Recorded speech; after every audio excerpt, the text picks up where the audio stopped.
بسم الله الرحمن الرحيم. الحمد لله الذي أنزل على عبده الكتاب ولم يجعل له عوجا قيما لينذر بأسا شديدا من لدنه ويبشر المؤمنين الذين يعملون الصالحات أن لهم أجرا حسنا ماكثين فيه أبدا وينذر الذين قالوا اتخذ الله ولدا ما لهم به من علم ولا لآبائهم كبرت كلمة تخرج من أفواههم إن يقولون إلا كذبا فلعلك باخع نفسك على آثارهم إن لم يؤمنوا بهذا الحديث أسفا إنا جعلنا ما على الأرض زينة لها لنبلوهم أيهم أحسن عملا وإنا لجاعلون ما عليها صعيدا جرزا أم حسبت أن أصحاب الكهف والرقيم كانوا من آياتنا عجبا إذ أوى الفتية إلى الكهف فقالوا ربنا آتنا من لدنك رحمة وهيئ لنا من أمرنا رشدا فضربنا على آذانهم في الكهف سنين عددا ثم بعثناهم لنعلم أي الحزبين أحصى لما لبثوا أمدا نحن نقص عليك نبأهم بالحق إنهم فتية آمنوا بربهم وزدناهم هدى وربطنا على قلوبهم إذ قاموا فقالوا ربنا رب السماوات والأرض لن ندعو من دونه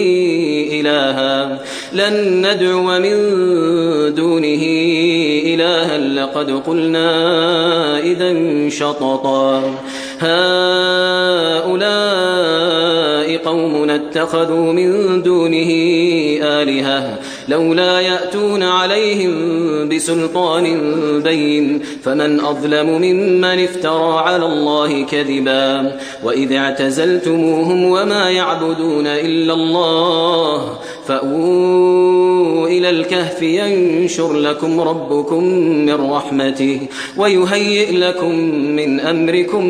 مرفقا وترى الشمس إذا طلعت تزاور عن كهفهم ذات اليمين وإذا غربت تقرضهم ذات الشمال وهم في فجوة منه ذلك من آيات الله من يهد الله فهو المهتد ومن يضلل فلن تجد له وليا مرشدا وتحسبهم أيقاظا وهم رقود ونقلبهم ذات اليمين وذات الشمال وكلبهم باسط ذراعيه بالوصيد لو اطلعت عليهم لوليت منهم فرارا ولملئت منهم رعبا وكذلك بعثناهم ليتساءلوا بينهم قال قائل منهم كم لبثتم قالوا لبثنا يوما أو بعض يوم قالوا ربكم أعلم بما لبثتم فابعثوا أحدكم بورقكم هذه إلى المدينة فلينظر أيها أزكى طعاما فليأتكم برزق منه وليتلطف ولا يشعرن بكم أحدا إنهم إن يظهروا عليكم يرجموكم أو يعيدوكم في ملتهم ولن تفلحوا إذن أبدا وكذلك أعثرنا عليهم ليعلموا أن وعد الله حق وأن الساعة لا ريب فيها إذ يتنازعون بينهم أمرهم فقالوا ابنوا عليهم بنيانا ربهم أعلم بهم قال الذين غلبوا على أمرهم لنتخذن عليهم مسجدا سيقولون 3 رابعهم كلبهم ويقولون 5 سادسهم كلبهم رجما بالغيب ويقولون 7 وثامنهم كلبهم قل ربي أعلم بعدتهم ما يعلمهم إلا قليل فلا تمار فيهم إلا مراء ظاهرا ولا تستفت فيهم منهم أحدا ولا تقولن لشيء إني فاعل ذلك غدا إلا أن يشاء الله واذكر ربك إذا نسيت وقل عسى أن يهديني ربي لأقرب من هذا رشدا ولبثوا في كهفهم 300 سنين وازدادوا 9 قل الله أعلم بما لبثوا له غيب السماوات والأرض أبصر به وأسمع ما لهم من دونه من ولي ولا يشرك في حكمه أحدا واتل ما أوحي إليك من كتاب ربك لا مبدل لكلماته ولن تجد من دونه ملتحدا واصبر نفسك مع الذين يدعون ربهم بالغداة والعشي يريدون وجهه ولا تعد عيناك عنهم تريد زينة الحياة الدنيا ولا تطع من أغفلنا قلبه عن ذكرنا واتبع هواه وكان أمره فرطا وقل الحق من ربكم فمن شاء فليؤمن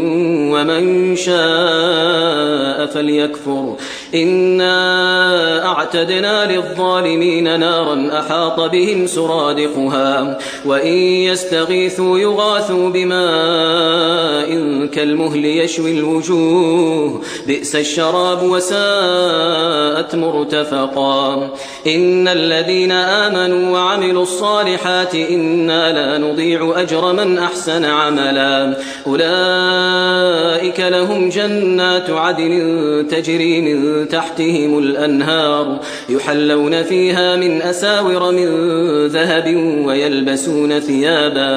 ويلبسون ثيابا خضرا من سندس واستبرق متكئين فيها على الأرائك نعم الثواب وحسنت مرتفقا واضرب لهم مثل الرجلين جعلنا لأحدهما جنتين من أعناب وحففناهما بنخل وجعلنا بينهما زرعا كلتا الجنتين آتت أكلها ولم تظلم منه شيئا وفجرنا خلالهما نهرا وكان له ثمر فقال لصاحبه وهو يحاوره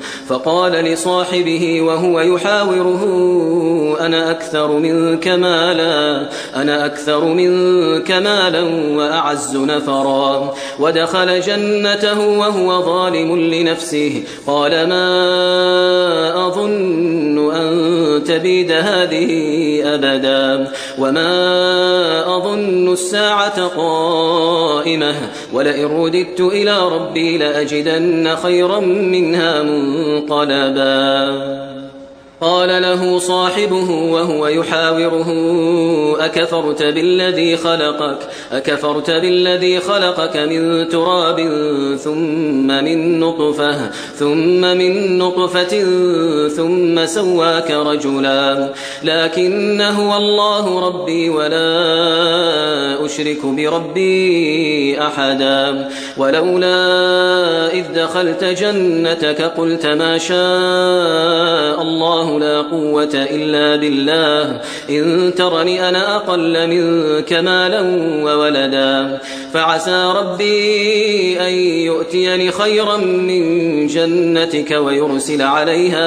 ويرسل عليها حسبانا من السماء فتصبح صعيدا زلقا أو يصبح ماؤها غورا فلن تستطيع له طلبا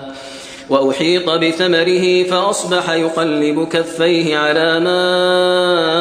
أنفق فيها وهي خاوية على عروشها ويقول يا ليتني لم أشرك بربي أحدا ولم تكن له فئة ينصرونه من دون الله وما كان منتصرا هنالك الولاية لله الحق هو خير ثوابا وخير عقبا واضرب لهم مثل الحياة الدنيا كماء إن أنزلناه من السماء فاختلط به نبات الأرض فأصبح هشيما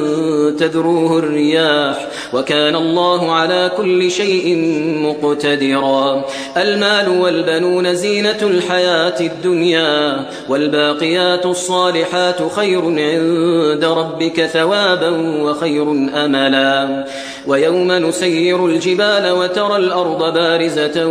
وحشرناهم فلم نغادر منهم أحدا وعرضوا على ربك صفا لقد جئتمونا كما خلقناكم أول مرة بل زعمتم أن لن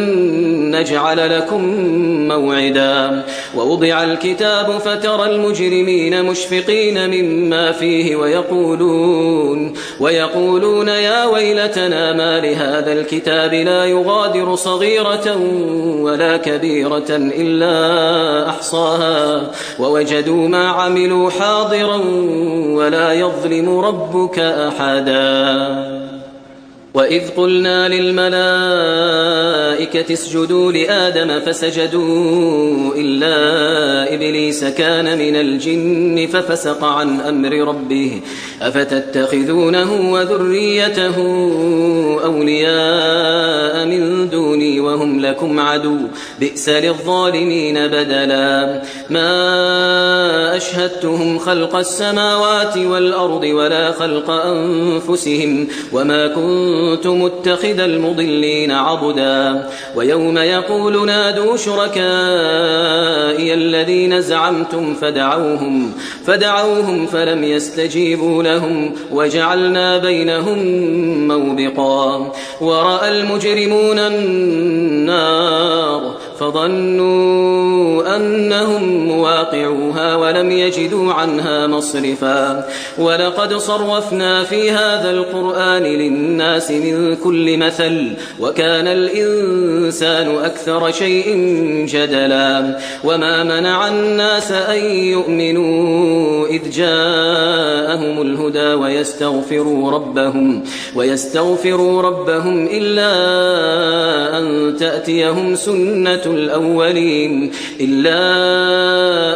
تأتيهم سنة الأولين أو يأتيهم العذاب قبلا. وما نرسل المرسلين إلا مبشرين ومنذرين ويجادل الذين كفروا بالباطل ليدحضوا به الحق واتخذوا آياتي وما أنذروا هزوا. ومن أظلم ممن ذكر بآيات ربه فأعرض عنها ونسي ما قدمت يداه إنا جعلنا على قلوبهم أكنة أن يفقهوه وفي آذانهم وقرا وإن تدعوهم إلى الهدى فلن يهتدوا إذن أبدا. وربك الغفور ذو الرحمة لو يؤاخذهم بما كسبوا لعجل لهم العذاب بل لهم موعد لن يجدوا من دونه موئلا. وتلك القرى أهلكناهم لما ظلموا وجعلنا لمهلكهم موعدا. وإذ قال موسى لفتاه لا أبرح حتى أبلغ مجمع البحرين أو أمضي حقبا فلما بلغا مجمع بينهما نسيا حوتهما فاتخذ سبيله في البحر سربا. فلما جاوزا قال لفتاه آتنا غداءنا لقد لقينا من سفرنا هذا نصبا. قال أرأيت إذ أوينا إلى الصخرة فإني نسيت الحوت وما أنسانيه إلا الشيطان أن أذكره واتخذ سبيله في البحر عجبا. قال ذلك ما كنا نبغي فارتدا على آثارهما قصصا. فوجدا عبدا من عبادنا آتيناه رحمة من عندنا وعلمناه من لدنا علما. قال له موسى هل أتبعك على أن تعلمني مما علمت رشدا قال إنك لن تستطيع معي صبرا وكيف تصبر على ما لم تحط به خبرا قال ستجدني إن شاء الله صابرا ولا أعصي لك أمرا قال فإن اتبعتني فلا تسألني عن شيء حتى أحدث لك منه ذكرا فانطلقا حتى إذا ركبا في السفينة خرقها قال أخرقتها لتغرق أهلها لقد جئت شيئا إمرا قال ألم أقل إنك لن تستطيع معي صبرا قال لا تؤاخذني بما نسيت ولا ترهقني من أمري عسرا فانطلقا حتى إذا لقيا غلاما فقتله قال أقتلت نفسا زكية بغير نفس لقد جئت شيئا نكرا قال ألم أقل لك إنك لن تستطيع معي صبرا قال إن سألتك عن شيء بعدها فلا تصاحبني قد بلغت من لدني عذرا فانطلقا حتى إذا أتيا أهل قرية استطعما أهلها فأبوا أن يضيفوهما فوجدا فيها جدارا يريد أن ينقض فأقامه قال لو شئت لاتخذت عليه أجرا قال هذا فراق بيني وبينك سأنبئك بتأويل ما لم تستطع عليه صبرا أما السفينة فكانت لمساكين يعملون في البحر فأردت أن أعيبها وكان وراءهم ملك يأخذ كل سفينة غصبا وأما الغلام فكان أبواه مؤمنين فخشينا أن يرهقهما طغيانا وكفرا فأردنا أن يبدلهما ربهما خيرا منه زكاة وأقرب رحما وأما الجدار فكان لغلامين يتيمين في المدينة وكان تحته كنز لهما وكان أبوهما صالحا فأراد ربك أن يبلغا أشدهما ويستخرجا كنزهما رحمة من ربك وما فعلته عن أمري ذلك تأويل ما لم تسطع عليه صبرا ويسألونك عن ذي القرنين قل سأتلو عليكم منه ذكرا إنا مكنا له في الأرض وآتيناه من كل شيء سببا فأتبع سببا حتى إذا بلغ مغرب الشمس وجدها تغرب في عين حمئة ووجد عندها قوما قلنا يا ذا القرنين إما أن تعذب وإما أن تتخذ فيهم حسنا قال أما من ظلم فسوف نعذبه ثم يرد إلى ربه فيعذبه عذابا نكرا وأما من آمن وعمل صالحا فله جزاء الحسنى وسنقول له من أمرنا يسرا ثم أتبع سببا حتى إذا بلغ مطلع الشمس وجدها تطلع على قوم لم نجعل لهم من دونها سترا كذلك وقد أحطنا بما لديه خبرا ثم أتبع سببا حتى إذا بلغ بين السدين وجد من دونهما قوما لا يكادون يفقهون قولا قالوا يا ذا القرنين إن يأجوج ومأجوج مفسدون في الأرض فهل نجعل لك خرجا على أن تجعل بيننا وبينهم سدا قال ما مكني فيه ربي خير فأعينوني بقوة أجعل بينكم وبينهم ردما آتوني زبر الحديد حتى إذا ساوى بين الصدفين قال انفخوا حتى حتى إذا جعله نارا قال آتوني أفرغ عليه قطرا فما استطاعوا أن يظهروه وما استطاعوا له نقبا قال هذا رحمة من ربي فإذا جاء وعد ربي جعله دكاء وكان وعد ربي حقا وتركنا بعضهم يومئذ يموج في بعض ونفخ في الصور فجمعناهم جمعا وعرضنا جهنم يومئذ للكافرين عرضا الذين كانت أعينهم في غطاء عن ذكري وكانوا لا يستطيعون سمعا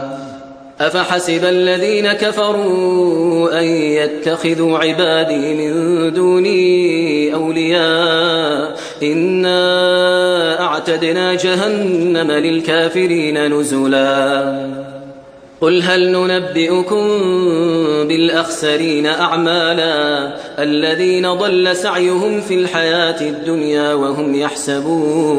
وهم يحسبون أنهم يحسنون صنعا أولئك الذين كفروا بآيات ربهم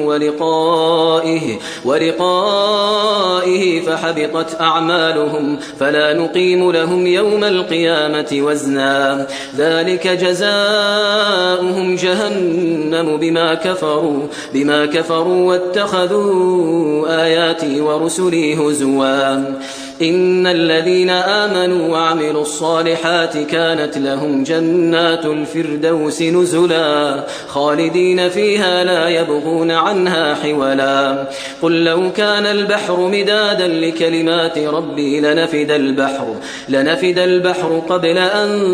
تنفد كلمات ربي ولو جئنا بمثله مددا قل إنما أنا بشر مثلكم يوحى إلي أنما إلهكم إله واحد فمن كان يرجو لقاء ربه فليعمل عملا صالحا ولا يشرك بعبادة ربه أحدا